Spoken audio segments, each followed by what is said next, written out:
think that this should be a political, partisan exercise. And this came about after Ms. Willis's prosecution had been going on for over 2 years. The state Senate had done nothing to intervene. But only in the last couple of months, after the Atlanta Journal and other Atlanta news outlets began reporting a lot of troubling allegations of prosecution for personal gain, misuse of federal funds, misuse of state funds, potential improprieties, improper relationships between prosecutors in the case, did the state Senate get interested? And the reason is because the people of Georgia are very troubled by these allegations. And it's important that we have the public's confidence in the fairness and impartiality of the criminal justice system. And that's been shaken here. And this is not by allegations made by state senators. They're not made by political parties.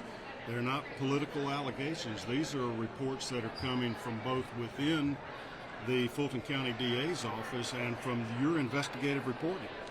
This is good. Yeah. Yeah, there are whistleblowers inside the Fulton County DA's office that are raising complaints and allegations about the misuse of both federal funds and state funds. And you lose the confidence of the public in the fairness of our criminal justice system if they think prosecutors are engaging in prosecution so that their lovers can get rich and they can share in the benefits of that. And I'm not comfortable with that scenario, with that perception by the public. And I'm not going to accept these as true just on their face. I love all you local reporters in the Atlanta Journal, and the New York Times is here, I see today. You know, I'm not doubting your veracity, but we're going to independently verify it because you've raised some very, very troubling allegations, and we will have the power, having the power to compel testimony, to be able to subpoena documents, even things that are being objected to right now from what I hear in other legal proceedings, so that we can find out what the truth is. Is it a given that you will see testimony from Fani Willis? It's not a given.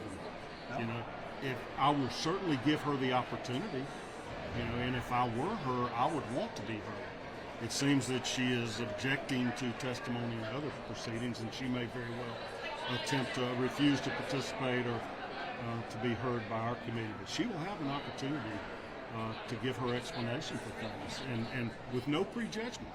I know that's hard for many to believe, since I'm Republican, but I am appointed as the chair of this committee for us to be independent, for us to be fair, for us to be transparent. And I intend to be that way, and I've communicated that to members of the minority party. And I think you heard their comments today, that they accept that, they appreciate that, and they're going to participate in this process. And it's important that they do. This needs to be bipartisan so that the public will not think this is an unfair process, that this is bipartisan in nature, and that everybody's going to have an opportunity to be heard and to produce their documents that are relevant, to give their testimony if that's important, but that it be thorough and that we find out what are the true facts. Nothing preconceived, no prejudgment here, but it's something the public deserves, is to learn, is this being handled fairly?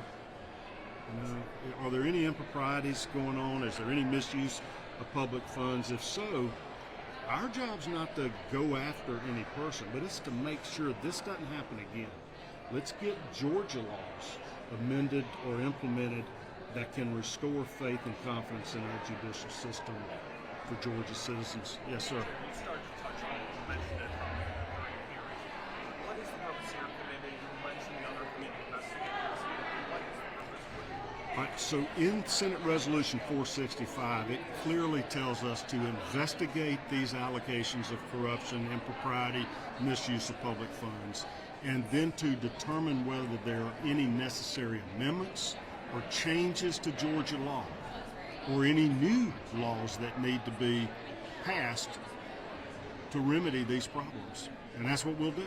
You know, and we